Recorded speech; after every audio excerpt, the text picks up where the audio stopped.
انا اصلي كنت معدي قريب من هنا وقلت اطمن عليكي. ايه، مش هتدخليني دلوقتي؟ انت عارف الساعة كام؟ اتفضل. مالك كده؟ شكلي كده زي ما تكوني مش مرحبة بوجودي.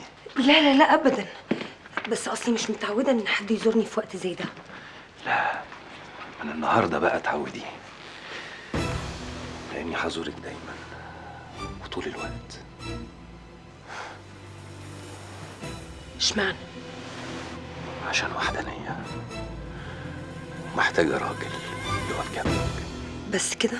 لا، وكمان عشان خاطر جوزك الله يرحمه اللي كلت معاه عيش وملح. انت عايز تقنعني انك جاي لي النهارده في سبيل الله؟ وليه لا؟ مش الناس لبعضيها برضه؟ لبعضيهم بس مش في نصاص الليالي. ده اهم وقت، هي المصايب بتحصل غير في نصاص الليالي. انت الشارب.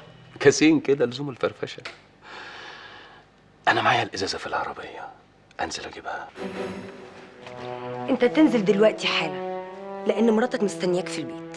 طيب، عموما انا عملت اللي عليا وسالت عليكي وهسال عليكي تاني، بس يا ريت ما تجيبيش سيره لحنان ان انا جيت. ليه؟ هو احنا بنعمل حاجة غلط؟ لا غلط، فين الغلط؟ بس اصل هي غياره شويه، عارفه لو ما لقيتش واحده تغير منها بتغير من نفسها. ما تخافش، مش هقول لها، بس علشان ما اعملش مشاكل بينكم. والله عاقله، وعلى فكره دي اضافه جديده للحاجات اللي عجباني فيكي. تصبح على خير. طيب، وانتي من اهله.